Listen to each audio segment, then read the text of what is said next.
En la entrega anterior vimos una pieza muy concreta, ¿se acuerdan? Un Lacto de 1938. Tenía el logo del sol naciente grabado en la tapa trasera, 20 micrones de oro en la caja y adentro el calibre Duro 48.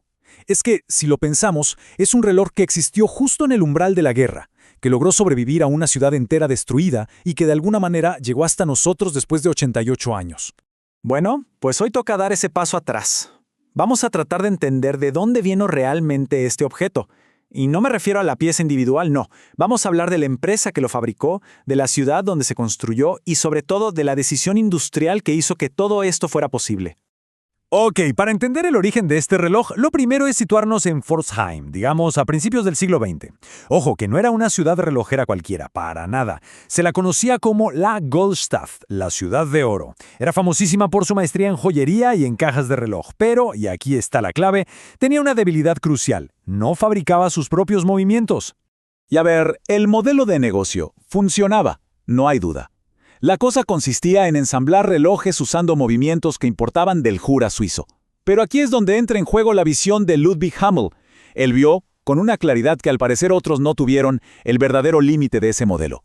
Vio el riesgo estructural, una dependencia total, absoluta, del proveedor extranjero para el corazón del reloj.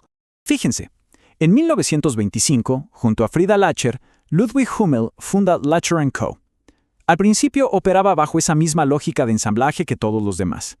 El negocio iba bien, pero mientras todo funcionaba, Hummel ya estaba pensando en otra cosa. Ya vislumbraba un camino completamente distinto, uno que iba mucho más allá de esa simple y peligrosa dependencia. Entonces, después de que los socios se separan, Hummel decide tomar el camino más difícil, el más arriesgado. En 1933 funda Durowe. Y aquí está el verdadero punto de inflexión de toda esta historia. Porque, seamos claros, esto no fue una declaración romántica de independencia, para nada. Fue una apuesta industrial, fríamente calculada y con consecuencias muy, muy reales.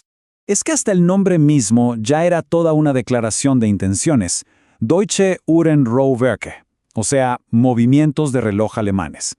El objetivo no podía ser más concreto: fabricar movimientos alemanes para relojes alemanes. Punto.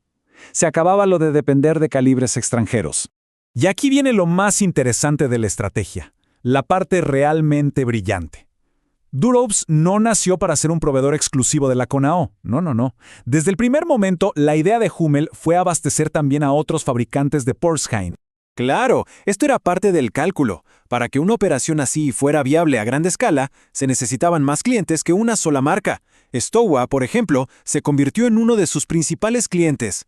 Lo que Hummel estaba construyendo no era un simple taller, era una operación industrial en toda regla, una que de hecho cambió por completo el peso de toda la región en el mapa de la relojería alemana. Y para que nos hagamos una idea de la escala, para 1940 la operación era ya masiva. Durow tenía la capacidad de producir más de 300.000 movimientos al año. 300.000.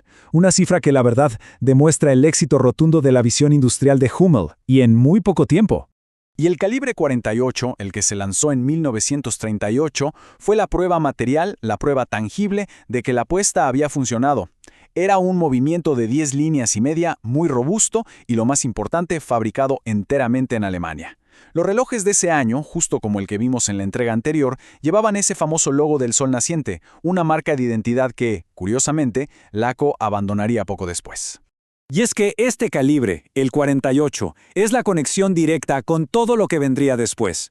Fue precisamente el Durowe 48 el que estableció las credenciales técnicas, la reputación, que llevaron a Laco a ser elegida para el súper exigente programa de relojes de aviación BEUR. Claro que, para ese encargo tan específico, Durowe tuvo que desarrollar un calibre completamente distinto, el famoso D5.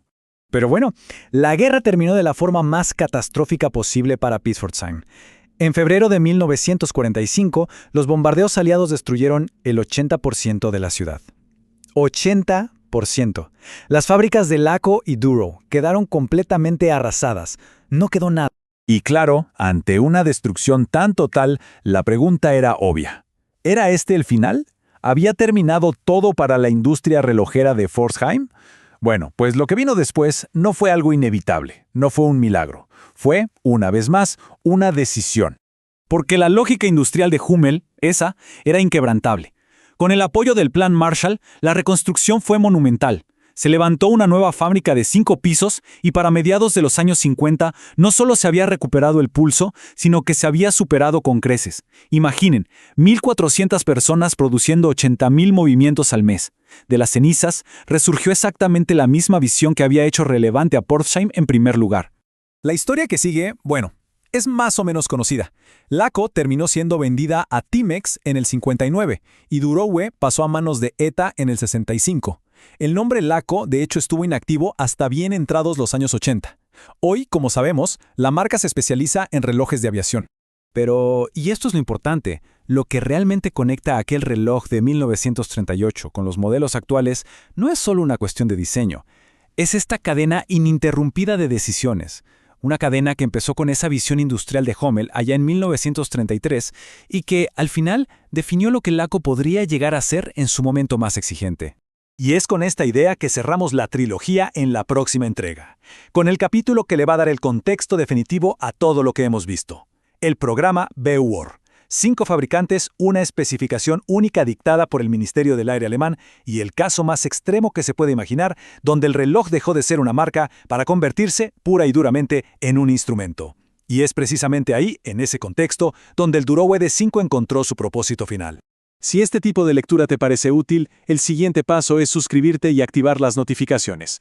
En The One 1960 Company, seguimos construyendo cultura relojera con criterio, sin atajos y sin relleno. Nos vemos en el próximo video.